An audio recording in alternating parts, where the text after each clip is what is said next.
Howdy, cowpoke. Oh, I forgot. Give me that old time religion. Give me that old time religion. That old time religion. It's good enough for me. It was good for Paul and Silas. Was good for Paul and Silas. It was good for Paul and Silas. And it's good enough for me. Makes me love everybody. Love everybody, makes me love everybody, and that's good enough for me. We will pray to the Egyptians. Pray to the Egyptians. Pyramids to be our krypton. Pyramids to build our krypton.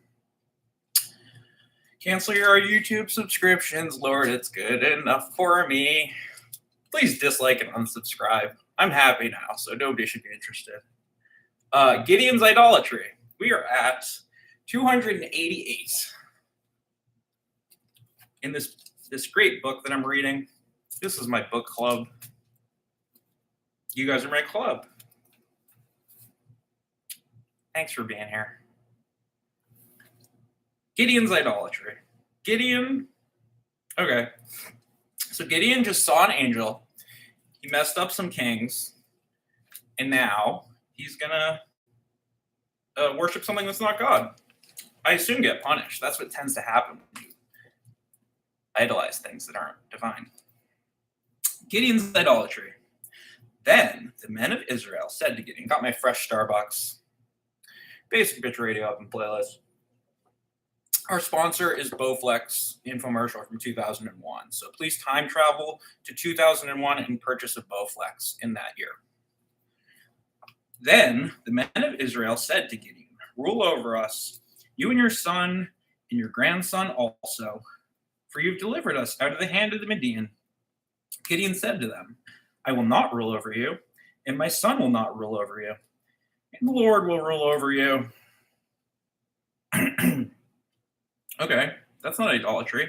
It's textbook. Gideon said to them, let me make a request of you. Give me every man of you. What? Yeah, give me every man of you. The earrings of his spoil. These people are straight up pirates at this point. They're just like raping and pillaging and stealing things from people, and they have earrings. Hopefully on their left ear. Because that somehow is a thing. Gideon said to them, I will not rule over you. My son will rule over you, the Lord our God, highest and most high. It's so funny. I started to get, because I've been doing these Bible things, I started to get these like people that are paranoid about Satan in my algorithm feed. And there's this one guy, and I liked him at first, but then he just started being like, yeah, and everybody's going to hell, and there's like somebody trying to kill me, and it's just hilarious what people think Christianity is. It's like, yeah, you can interpret the book that way. You can just be like, yeah, you have to be racist, you have to be homophobic, you have to discriminate against people who aren't worthy, assume that because you have bad. Anyway, that's a different video. We have to get through this Bible, guys. Sorry, it's early. I just woke up. I need my coffee. This is my lucid juice. Now we just have to read. I'll still be here. We can talk after. Send me an email if you want to talk. Or you can comment in the live thing. We just talk. I don't need to read this. If somebody okay. I was thinking about if somebody talks and tells me to do something else, like stop reading the Bible, read If You Give a Mouse a Cookie, I will switch to that book. I think this is fun, though. I think this is the first good channel that I've made. This is my 11th or 12th, this channel. I mean, I made like 10 albums. That was originally the channel, was actually posting the stuff that I wrote. I deleted most of that. This is not in the Bible. I'm sorry. I'm very sorry, guys.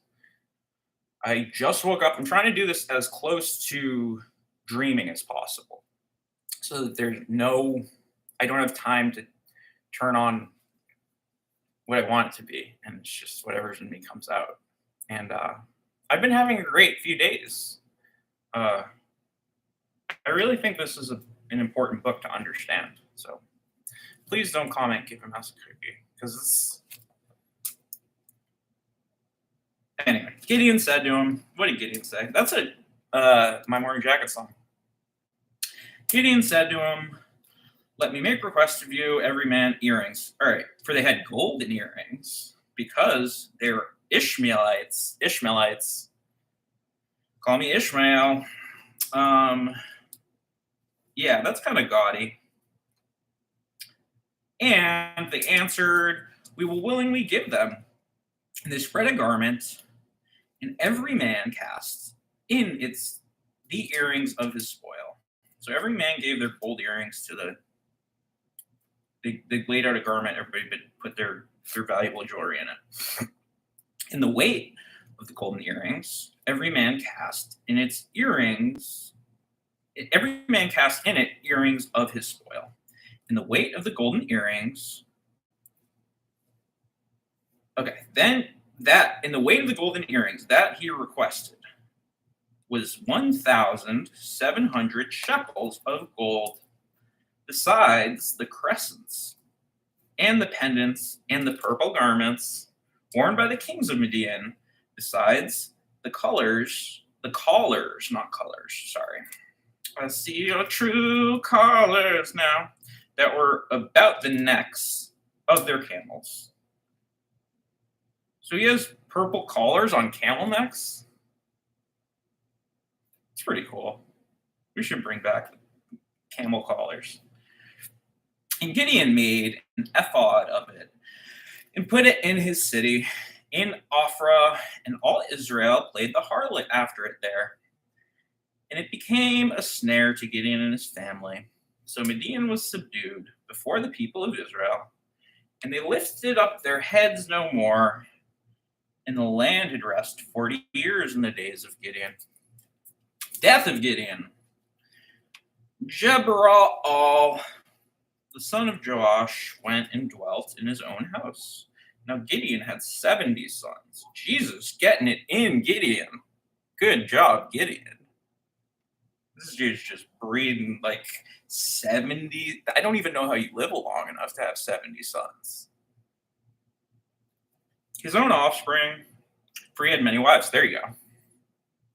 Take turns.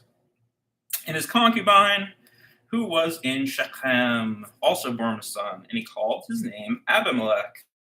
And Gideon, the son of Joash, died in good old age, and was buried in the tomb of Joash, his father, at Ophrah of the Abiezrites.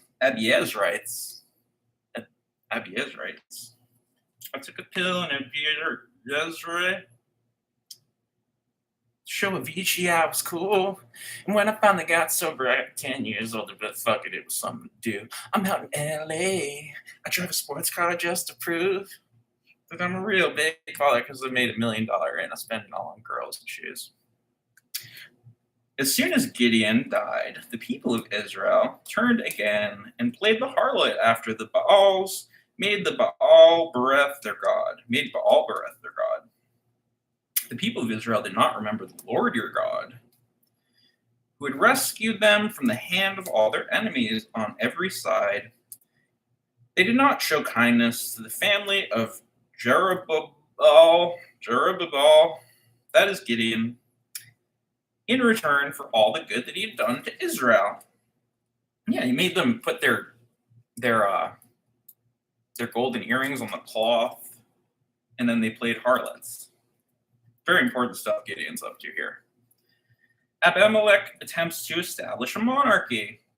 Now, Abimelech, the son of Jerubbaal, went to Shechem to his mother's kinsmen and said to them, and to the whole clan of his mother, say in the ears of all the citizens of Shechem, which is better for you, that all set up your sons in the Jerubbaal rule over you, all the sons, so your 70 sons, is it better that they rule over you or that one rule over you? I think this is like the the lineage of the, like when the king has a prince and then its kid takes over. It's like, which one? Or should they like split it, have 70 kings?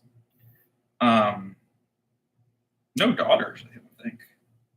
They're just all boys, or they just don't talk about the girls. Maybe there's 70 daughters too. Anyway, are we gonna replace the king, or are we gonna have co-kings?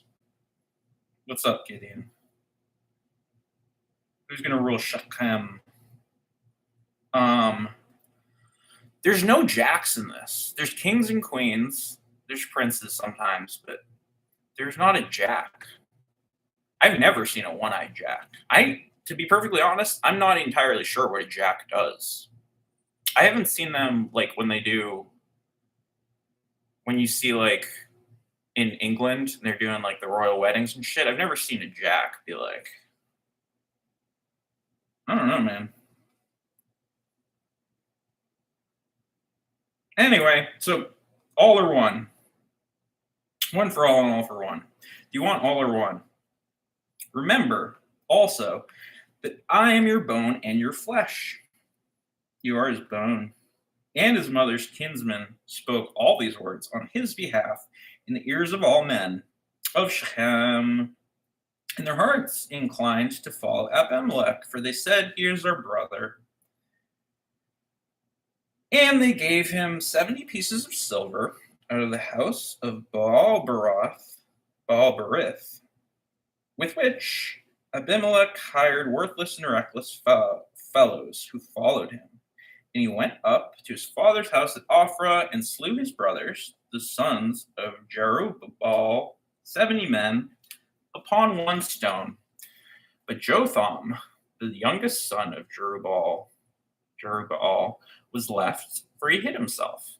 And all the citizens of Shechem came together, and all Beth Millo. And they went and made Abimelech king by the oak of the pillar of Shechem.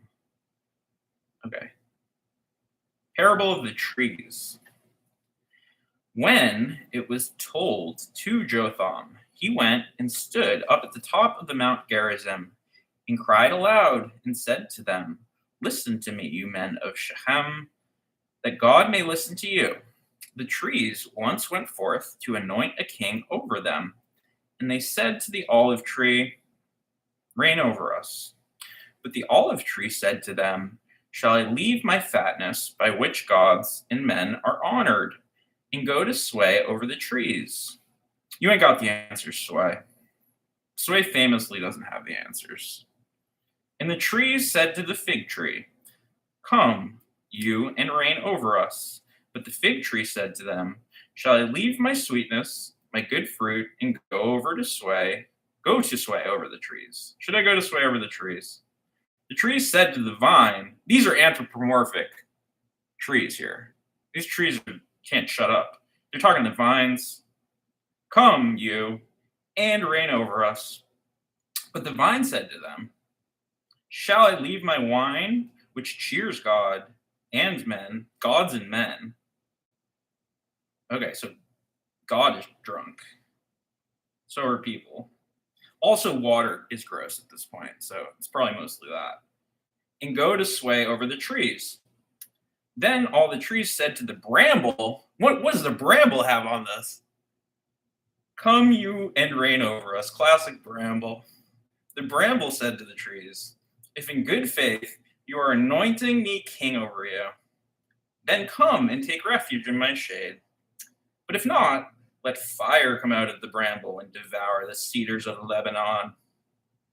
Now, therefore, if you acted in good faith and with honor, when you have made Abimelech king, if you have dealt well with Jerubbaal and his house, and have done to him as his deeds deserved, for my father fought for you, and risked his life, and rescued you from the hand of Midian, and you have risen up against my father's house to this day, and have slain his sons, 70 men on one stone, and have made Abimelech, the son of his maidservant, king over the citizens of Shechem, because he is your kinsman.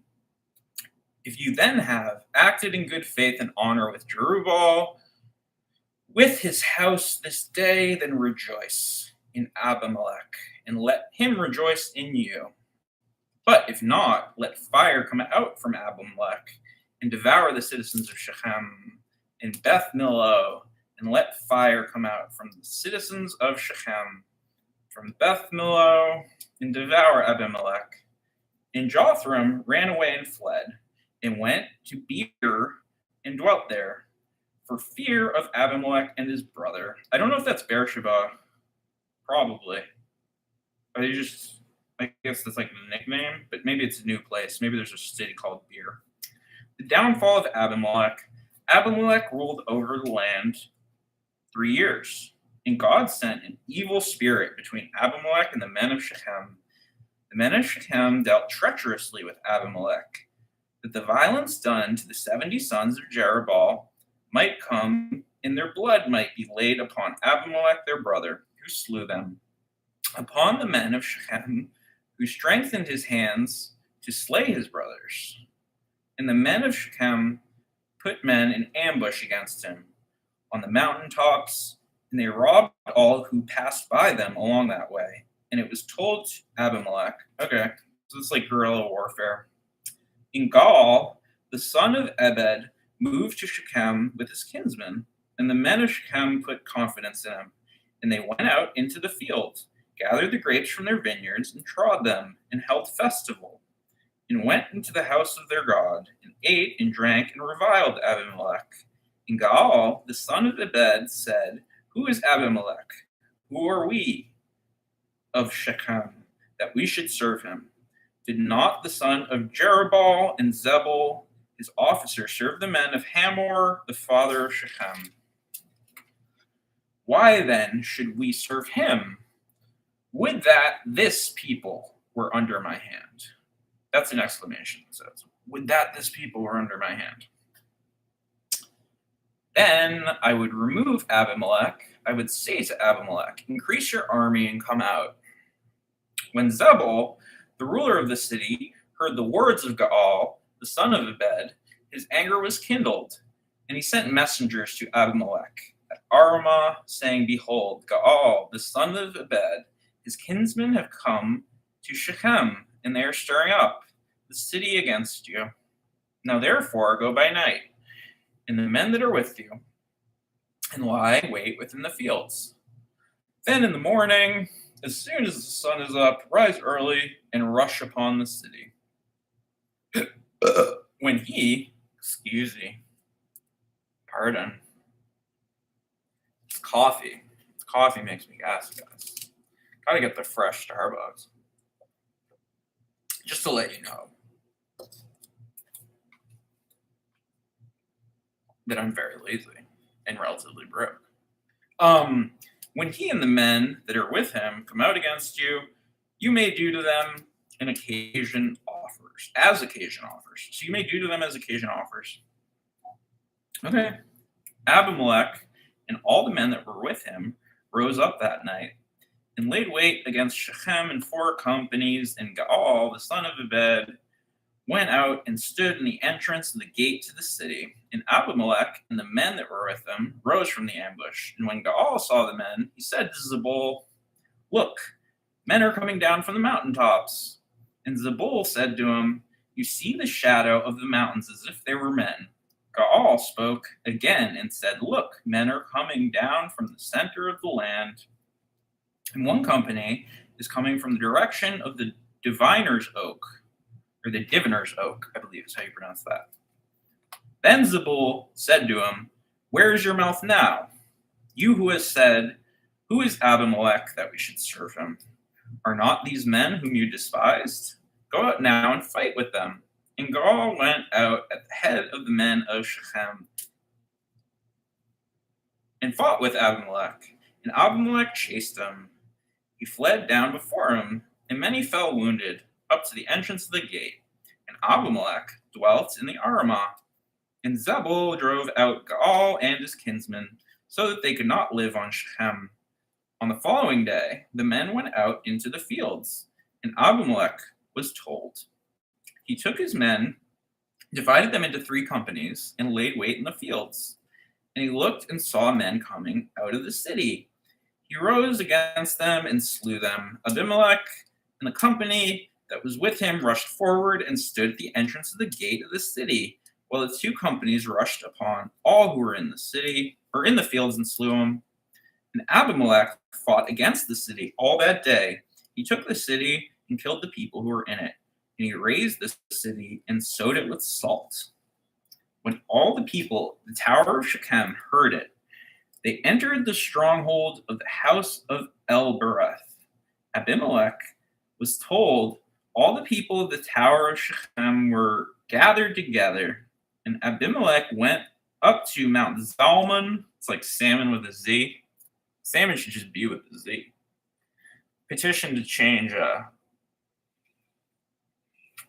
Oh God. Thank you, Ricky.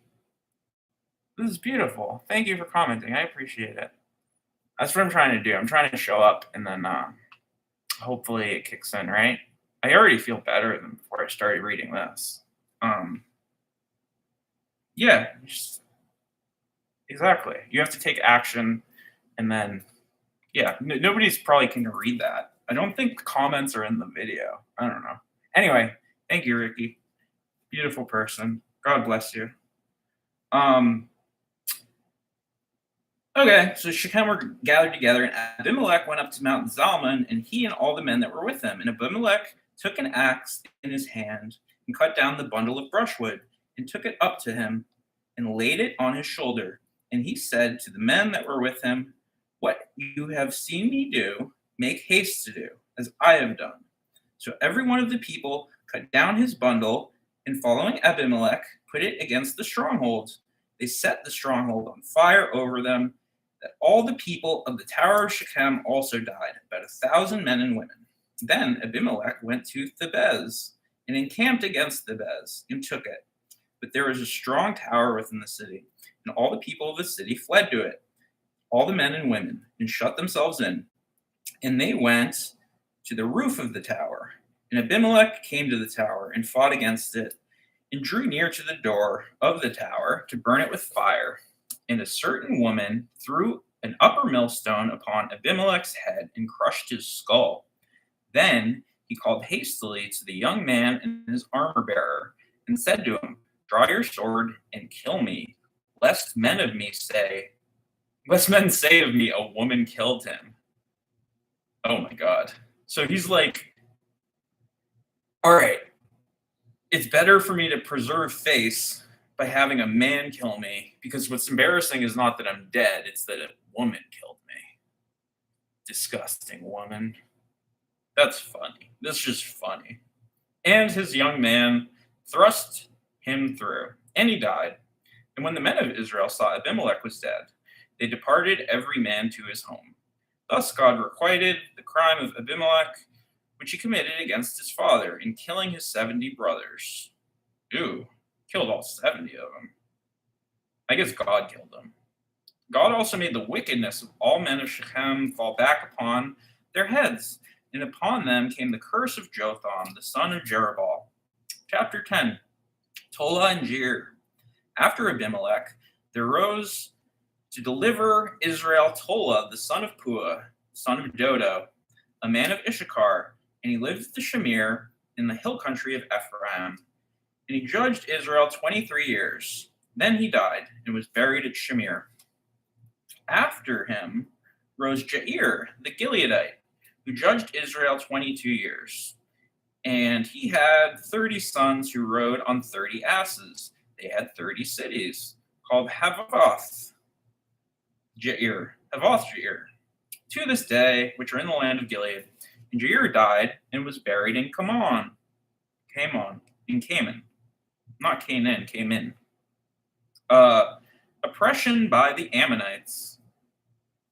Not the Amorites, the Ammonites, guys. And the people of Israel again did what was evil in the sight of the Lord, and served the Baals and the Ashtaroth, gods of Syria. Syria has a few gods. gods of Sidon, gods of Moab, gods of the Ammonites, gods of the Philistines. And they forsook the Lord, did not serve him, and the anger of the Lord was kindled against Israel. He sold them into the hand of the Philistines, into the hands of the Ammonites, and they crushed and oppressed the children of Israel that year. For 18 years they oppressed all the people of Israel that were beyond the Jordan in the land of the Amorites, which was in Gilead. Okay, so this is Ammonite. I think these are different people. And the Ammonites crossed the Jordan to fight against Judah, against Benjamin, against the house of Ephraim, so that Israel was sorely distressed. I want to see Amorite v. Ammonite. Just as a word nerd, that would put a little pep in my sauce. And the people of Israel cried to the Lord, saying, "We have sinned against thee, because we have forsaken our God, and have served the Baals." And the Lord said to the people of Israel, "Did I not deliver you from the Egyptians, and from the Amorites, from the Ammonites, and from the Philistines? The Sidonians also, and the Amalekites, and the Maonites, oppressed you. You cried to me, and I delivered you out of their hand. Yet you have forsaken me and served other gods. Therefore I will deliver you no more. Go and cry to the gods whom you have chosen. Let them deliver you in the time of your distress." And the people of Israel said to the Lord, "We have sinned. Do to us whatever seems good to thee. Only deliver us, we pray thee, this day." So they put away the foreign gods from among them and served the Lord. He became indignant over the misery of Israel. Then the Ammonites were called to arms, and they encamped in Gilead. The people of Israel came together. They encamped at Mizpah. And the people, the leaders of Gilead, said to one another, "Who is the man that will begin the fight against the Ammonites? He shall be head over all the inhabitants of Gilead." Okay, I think it's the Ammonite. So the person who fights the Ammonites is going to be the king. Jephthah, chapter 11, Jephthah. Now, Jephthah, the Gileadite, was a mighty warrior, but he was the son of a harlot. Aren't we all sons of harlots, full disclosure? I mean, we wouldn't be here to be offended by that statement if Ma Dukes wasn't sort of a harlot, right? Gotta get it in, guys. Be fruitful and multiply. Birth rates are going down. We'll have plenty of room. Don't worry. Gilead was the father of Jephthah, and Gilead's wife also bore him sons. And when his wife's sons grew up, he thrust Jephthah out and said to him, "You shall not inherit in our father's house, for you are the son of another woman." Then Jephthah fled from his brothers and dwelt in the land of Tob, or Tob. Maybe it's just like Toby, nickname. Just like, "Hey, Tob." I'm going with Tob. The land of Tob. Tob Maguire. And worthless fellows collected around Jephthah and went raiding with him. After a time, the Ammonites made war against Israel. And when the Ammonites made war against Israel, the elders of Gilead went to bring Jephthah out of the land of Tob. And they said to Jephthah, "Come and be our leader, that we may fight with the Ammonites." But Jephthah said to the elders of Gilead, "Do you not hate me and drive me out of my father's house? Why have you come to me when you are in trouble?" And the elders of Gilead said to Jephthah, "That is why we have turned to you now, that you may go up with us and fight with the Ammonites, and be our head over all inhabitants of Gilead." Jephthah said to the elders of Gilead, "If you bring me home to fight with the Ammonites, and the Lord gives them over to me, I will be in your head," or "I will be your head." Oh, I'll be in charge of you. I thought he was saying, like, "I'll be your head," which would be even cooler. But he's gonna run shit. And the elders of Gilead said to Jephthah, "The Lord will be witness between us. We will surely do as you say." So Jephthah went with the elders of Gilead, and the people made him head and leader over them. Jephthah spoke all his words before the Lord at Mizpah. Then Jephthah sent messengers to the king of the Ammonites and said, "What have you against me, that you have come to me to fight in my land?" And the king of the Ammonites answered the messages of Jephthah, the messengers rather. "Because Israel, on coming from Egypt, took away my land, from Arnon to Jabbok to the Jordan, now therefore restore said land to him." Thus Jephthah, Israel did not take away the land of Moab or the land of the Red Sea. He came to Kadesh. And Israel then sent the messengers to the king of Edom. And they sent also to the king of Moab, but he would not consent. So Israel remained at Kadesh. Then they journeyed through the wilderness and went into the land of Edom and the land of Moab, and arrived on the east land of Moab, camped on the other side of Arnon, but they did not enter the territory of Moab, for the Arnon was the boundary of Moab.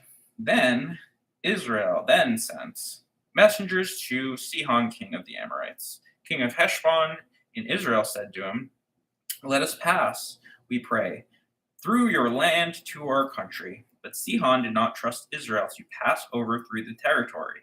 So Sihon gathered all his people together, encamped at Jahaz, and fought with Israel.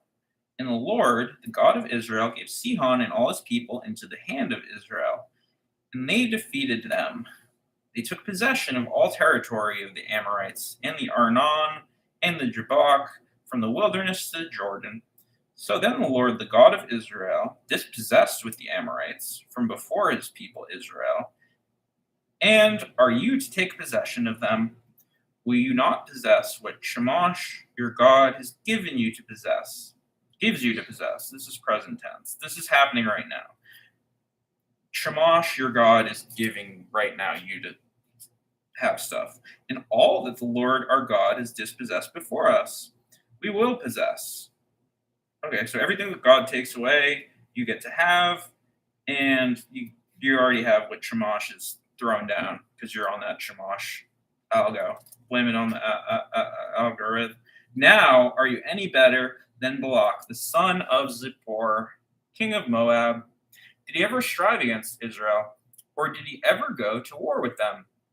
While Israel dwelt in Heshbon, and its villages, and the Aroer, and its villages, and all the cities that are on the banks of Arnon, 300 years. Why did you not recover them within that time? I therefore have not sinned against you, and you do me wrong by making war on me.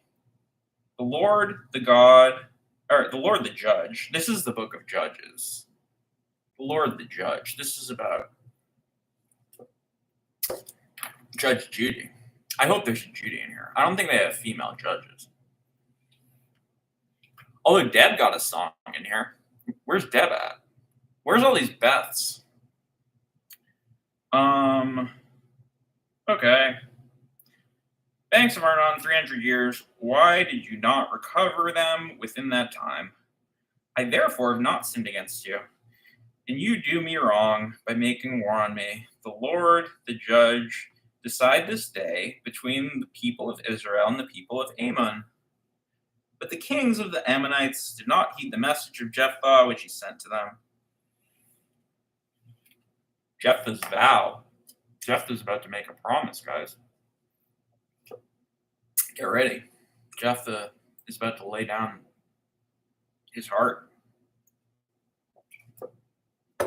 Okay. Then the Spirit of the Lord came upon Jephthah. He passed through Gilead. He passed on to Mizpah and Gilead. And from Mizpah of Gilead, he passed on to the Ammonites. And Jephthah made a vow to the Lord and said, "If thou wilt give the Ammonites into my hand, then whoever comes forth from the doors of my house to meet me, when I return victorious from the Ammonites, shall be the Lord's, and I will offer him up for a burnt offering." So Jephthah crossed over to the Ammonites to fight against them, and the Lord gave them into his hand. And he smote them from the Aroer to the neighborhood of Minnith, 20 cities. Minnith, 20 cities. As far as the Abel Keramim, with very great slaughter. So the Ammonites were subdued before the people of Israel. Jephthah Jephthah's daughter. Okay, so when Jephthah came home to Mizpah, and behold, his daughter came to meet him with trembles and with dances. She was his only child. Beside her, he had no son, neither son nor daughter. And when he saw her, he rent his clothes and said, Alas, my daughter, you have brought me very low, and you have become the cause of great trouble to me. For I have opened my mouth to the Lord, and I cannot take back my vow. Okay, so he promised that whoever comes to his doors to meet him, he will offer him for burnt offering. And then he comes to meet, and it's his kid, his only kid, and it's like this girl. So yeah, he's not gonna kill his only child and his daughter, obviously. I mean, not obviously. Abe was down to do that earlier. And she said to him, My father, if I've opened your mouth to the Lord, do to me according to what has gone forth from your mouth. Now the Lord has avenged you on your enemies and on the Ammonites. She said to her father, Let this thing be done for me. Let me alone 2 months, that I may go and wander on the mountains and bewail my virginity, and I and my companions. And he said, Go. Then he sent her away for 2 months. She departed, she and her companions, and bewailed her virginity upon the mountains. How do you bewail virginity upon the mountains? Is this lady just like running around the mountains, screaming that she hasn't had sex? I don't know. She's bewailing her virginity upon the mountains, guys. Jephthah's daughter. And at the end of 2 months, she did that for 2 months. 2 months she's running around the mountains telling everybody that she hasn't had sex. At the end of 2 months, she returned to her father, who did with her according to his vow which he had made. She had never known a man, and it had become custom in Israel. The daughters of Israel went year by year to lament the daughter of Jephthah, the Gileadite, 4 days in the year. She killed his virgin daughter after he let her run around and bewail that she was a virgin for 2 months. And the silver lining here, guys, after they murdered the virgin daughter, she got 2 months to run around and scream about how she was a virgin. Then during 4 days of the year, people are like, yeah, Jephthah had a daughter that was God told him to kill. Intertribal dissension, chapter 12. I think I would have some intertribal dissension about that last passage. The men of Ephraim were called to arms, and they crossed the Fawn and said to Jephthah, Why did you cross over to fight against the Ammonites, and did not call to us to go with you? We will burn your house over you with fire. And Jephthah said to them, I and my people had a great feud with the Ammonites, and when I called you, you did not deliver me from their hand. And when I saw that you would not deliver me, I took my life in my hand and crossed over against the Ammonites, and the Lord gave them into my hand. Why then have you come up to me this day to fight against me? Then Jephthah gathered all men of Gilead and fought with Ephraim. The men of Gilead smote Ephraim, because they said, You are fugitives of Ephraim, you Gileadites. In the midst of Ephraim and the Manasseh, and the Gileadites took the fords of the Jordan against the Ephraimites. And when any of the fugitives of Ephraim said, Let me go over, the men of Gilead said to him, Are you an Ephraimite? When he said no, they said to him, Then say Shibboleth. And he said Shibboleth. He said Sibboleth. He didn't say Shibboleth. Maybe he has a lisp. For he could not pronounce it right. See, I'm starting to get this, guys. He couldn't say it. Then, some people can't. Some people struggle. Then they seized him and slew him at the foots of Jordan for having a lisp. Come on, guys. They killed him because he couldn't say the name of the city because he can't pronounce SH. slew him at the fords of the Jordan, and there fell, at that time, 42,000 of the Ephraimites. Jephthah judged Israel 6 years. Then Jephthah the Gileadite died and was buried in the city of Gilead. Yeah, he murdered his daughter and I think murdered this guy for having a lisp. So I'm glad Jephthah's not kicking around anymore and has no descendants. Ibzan, Elon, and Abdon. Ibzan of Bethlehem judged Israel. He had 30 sons, 30 daughters. He gave in marriage outside his clan. 30 daughters he brought in from outside his sons, and he judged Israel 7 years. Then Ibzan, was buried at Bethlehem. After him, Elon the Zebulunite judged Israel, and he judged Israel 10 years. Then Elon the Zebulunite died and was buried at Aijalon in the land of Zebulun. After him, Abdon, the son of Hillel, the Pirathonite, judged Israel. He had 40 sons and 30 grandsons, who rode on 70 asses. He judged Israel 8 years. Abdon, the son of the Hillel, the Pirathonite, died and was buried at Pirathon in the land of Ephraim, in the hill country of the Amalekites. Birth of Samson, chapter 13. Growing out my hair for this one, guys. The people of Israel again did what was evil in the sight of the Lord, and the Lord gave them into the hand of the Philistines for 40 years. And there was a certain man of Zorah, tribe of the Danites, whose name was Manoah, and his wife. I like that they're using a semicolon. They're getting more interesting with the punctuation as we get into Judges here. His wife was barren and had no children. And the angel of the Lord appeared to the woman and said to her, "Behold, you are barren and have no children, but you shall conceive and bear a son. Therefore, beware and drink no wine or strong drink. Eat nothing unclean. For lo, you shall conceive and bear a son. No razor shall come upon his head. For the boy," that's rather specific, "for the boy shall be a Nazarite to God from birth, and he shall begin to deliver Israel from the hand of the Philistines." Then the woman came and told her husband, "The man of God came to me, and his countenance was like the countenance of the angel of God, very terrible. I did not ask him whence he was, and he did not tell me his name. But to me he said, Behold, shall bear a son, so then drink no wine or strong drink, eat nothing unclean, for the boy be a Nazarite to God from the birth to the day of his death." Then Manoah entreated the Lord, and said, "O Lord, I pray thee, let the man of God, whom thou didst send, come again to us, and teach us what we are to do with the boy that will be born." And God listened to the voice of the Manoah.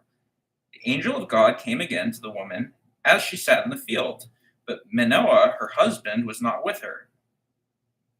And the women ran in haste and told the husband, "Behold, the man who came to me the other day has appeared to me." And Manoah arose and went after his wife, and came to the man and said to him, "Are you the man who spoke with this woman?" And he said, "I am."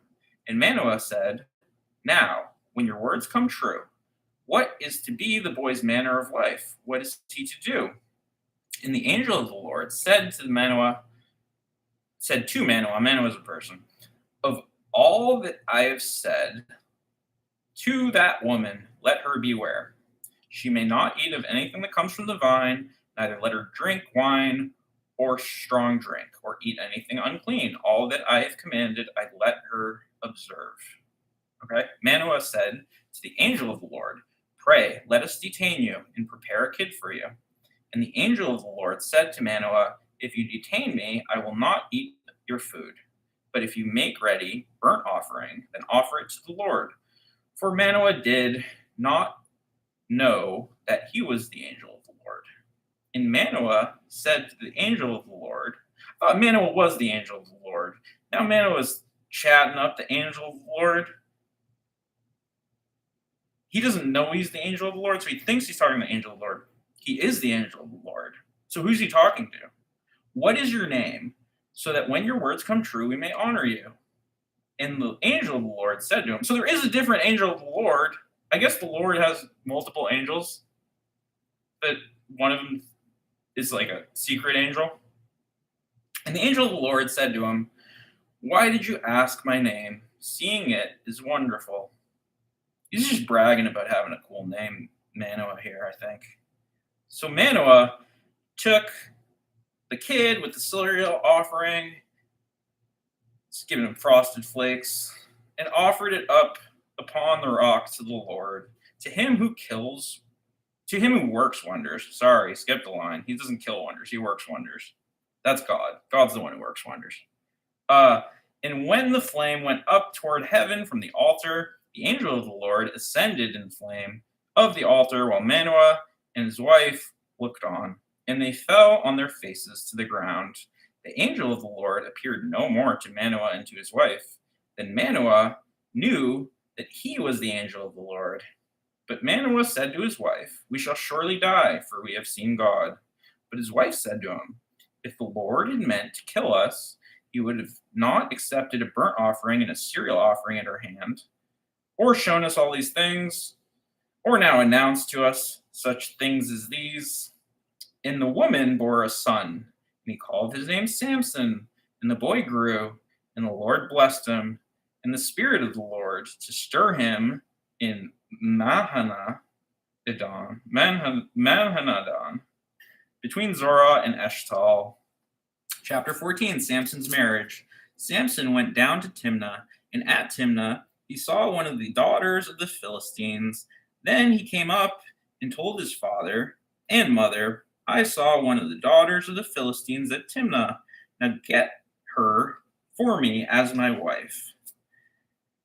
This is so much better than dating apps. You just be like, hey, I saw this girl. I want her. Go get her. It's like, okay. I don't have much to do this afternoon. We don't have video game systems and phone apps yet. I'll go seize this woman that you're attracted to. But his father and mother said to him, is there not a woman among you, the daughters of your kinsmen, or among all our people, that you must go take wife from the uncircumcised Philistines? Ew, dirty foreskin Philistines. Got to chop it off. Join the Chosen's over here. It's kind of lit. But Samson said to his father, get her for me, for she pleases me well. His father and mother did not know that it was from the Lord, for he was seeking an occasion against the Philistines. And at that time the Philistines had dominion over Israel. Then Samson went down with his father and mother to Timnah, and he came to the vineyards of Timnah, and behold, a young lion roared against him. And the Spirit of the Lord came mightily upon him, and he tore the lion asunder, as one tears a kid. As one tears a kid. Yeah, like as one tears a kid. We're just tearing kids at this point. And he had nothing in his hand. But he did not tell his father or his mother what he had done. Then he went down and talked to the woman, and she pleased Samson well. And after a while, he returned to take her, and he turned aside to see the carcass of the lion. And behold, there was a swarm of bees in the body of the lion and honey. He scraped it out into his hands and went on, eating as he went. And he came to his father and mother and gave to them, and they ate. But he did not tell them that he had taken the honey from the carcass of the lion. And his father went down to the woman, and Samson made a feast there. For so the young men used to do. And when the people saw him, they bought 30 companions to be with them. 30 companions? He's not going to have much time in the day, this guy. Samson said to them, let me put a riddle to you. If you can tell me what it is, I love riddles. I'm going to try to solve whatever this riddle is. I've never read Judges before. Within 7 days of the feast, If you can tell me what it is within 7 days of the feast and find it out, then I will give you 30 linen garments and 30 festival garments. I assume are some sort of like tie-dye patchwork pants. Those are my festival garments, guys. Drug rug hoodie. But if you cannot tell me what it is, then you shall give me 30 linen garments, 30 festival garments. He said, okay, put out your riddle that we may hear it. And he said to them, out of the eater came something to eat. Out of the strong came something sweet. Okay, out of the eater came something to eat. Out of the strong came something sweet. This is going to be really boring if I sit and think about what a riddle is. I mean, the Bible's already pretty boring. Out of the strong, okay, out of the eater came something to eat. Like a chef made a thing? That's not a very good riddle. Out of the strong came something sweet. That might be the bees, because they're talking about the honey and the lion. Out of the eater came something to eat. Yeah, this could be bees. Let's see if it's bees. If I'm right, I'm probably like better than most Bronze Age people, right? On the fourth day, they said to Samson's wife, entice your husband to tell us what the riddle is, lest we burn you and your father's house with fire.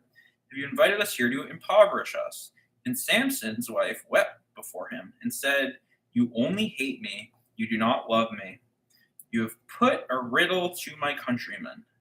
You have not told me what it is. And I said, behold, I have not told my father nor my mother. And shall I tell you?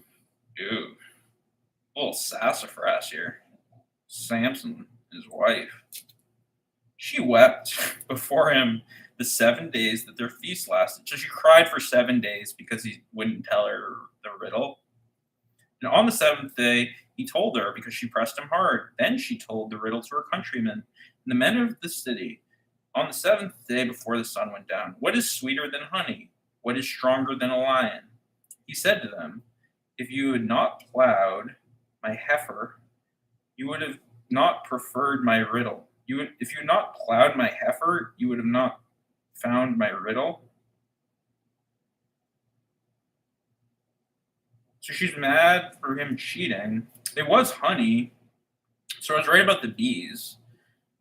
I don't know how I would know that the lion, there's a lot of carnivorous animals. I'm unsure how I would exactly know that they were talking about a lion because everything makes food and eats food. It's a very bad riddle, Old Testament. The bees one is fine. The bees one, it's not a good riddle, but you wouldn't have to ask 1,000 townspeople. I figured it out as soon as I read the sentence. And the Spirit of the Lord came mightily upon him. Okay, so God killed him for asking for help on the riddle? He went down to Ashkelon and killed 30 men of the town, took their spoils, gave the festival garments to those who had told the riddle. In hot anger, he went back to his father's house, and Samson's wife was given to his companion, who had been his best man. Isn't Samson's wife the one who... No, okay, no, he hated... That's what she was crying for the 7 days, because they hated. She kept the riddle. He told the riddle? Because God... He's mad at him for plowing with his heifer. Yeah, this is a dumb story. The last few stories in this book are just not very helpful or interesting. Like much of this text, there are little gems. I'd rank it like top 5 religious texts, maybe? I don't know. New Testament's the best part. It's going to take a while before we get there, guys. Samson defeats the Philistines, although Ruth is coming up next. Ruth kind of fucks. Ruth is a good religious text. After a while, at the time of the wheat harvest, Samson went to visit his wife with a kid.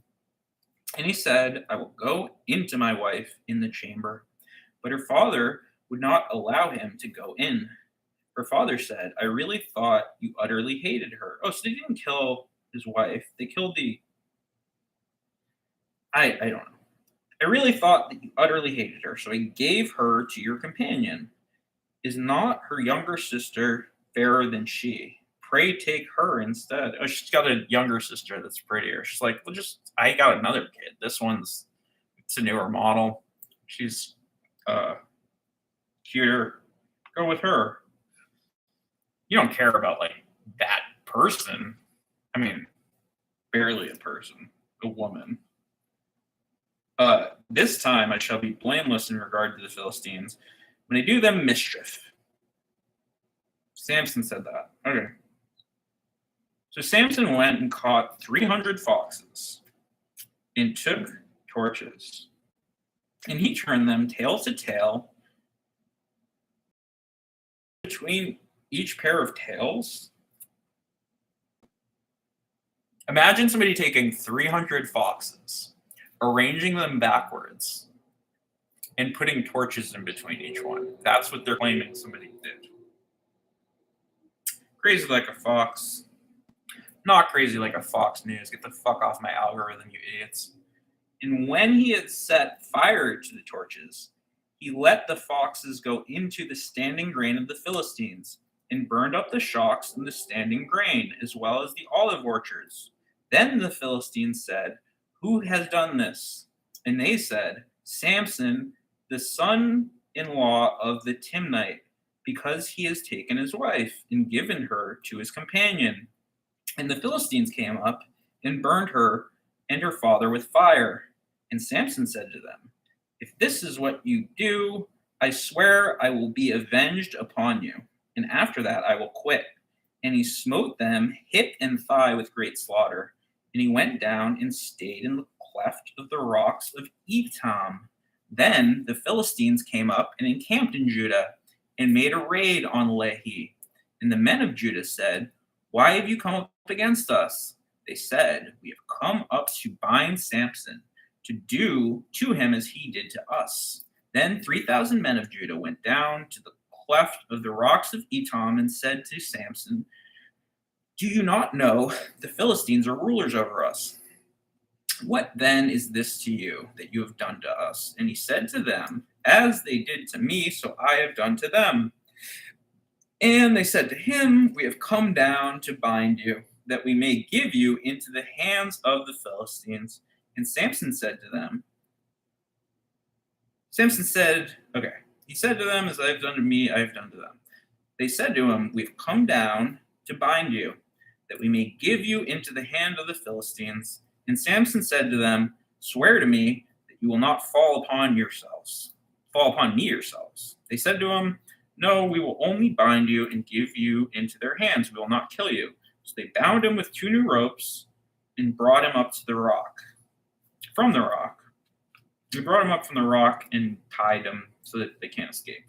When he came to Lehi, the Philistines came out shouting to meet him. The Spirit of the Lord came mightily upon him, and the ropes which were on his arms became as a flax that has caught fire, and his bonds melted off his hands. And he found a fresh jawbone of an ass. He found it, so he's got a donkey jaw, and put out his hand and seized it, and then he slew 1,000 men. And then Samson said, with the jawbone of an ass, heaps upon heaps, with the jawbone of an ass, have I slain 1,000 men. He killed 1,000 people with a jawbone. It's like a shiv. When he had finished speaking, he threw away the jawbone out of his hand, and that place was called Ramath Lehi. And he was very thirsty. And he called on the Lord and said, thou hast granted this great deliverance by the hand of thy servant, and shall I now die of thirst and fall into the hands of the uncircumcised? So I'm going to be thirsty, and then there's going to be these dirty foreskins everywhere. God split open the hollow place that is at Lehi, and there came water from it. And when he drank, his spirit returned, and he revived. Original thirsty bitch. Therefore, the name was called Enhakore, in Lehi to this day. He judged Israel the days of the Philistines 20 years, almost exactly an hour, folks. Shabbat shalom. Love thy neighbor as thyself. Hope you have an incredible day and weekend. Love ya.